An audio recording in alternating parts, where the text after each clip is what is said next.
Hi, Todd Lyons with Michigan Pool News, February, and we're going to talk a little bit about chemical balance for your MARSite finishes.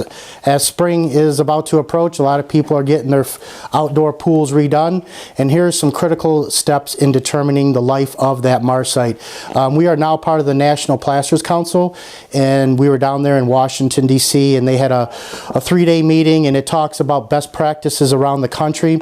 And on this slide here, you'll see, which will be below the video, by the way, it does a great outline of what to do and not to do for the startup of your MARSite so you get the longevity out of it. A couple things that I want to point out is that when you test on day one, that when you're lowering your alkalinity, if it's high, you must dilute your muriatic acid to a 31 to a 33% solution. Otherwise, you're going to eat away at that MARSite finish right off the bat. Secondly, you want to make sure that you are testing for your metals. You must test for your metals and you must pull them out. Otherwise, again, you're going to get a stain on your finish and you will not be happy with that.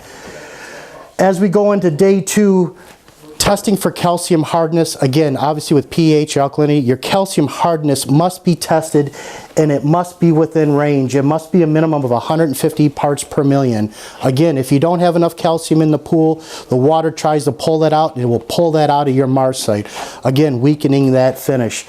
Probably the biggest thing that guarantee that doesn't get tested by a lot of the professionals out there is carbonate alkalinity. Carbonate alkalinity is taking total alkalinity minus the third cyanuric acid.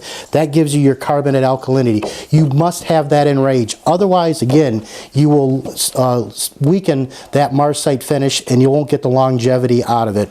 Again, a lot of great stuff on how to do your MARSite finishes as far as the water quality. Please look at the attachment below, and if you have any questions, please get a hold of us. Thanks for tuning in to Michigan Pool News. That was better.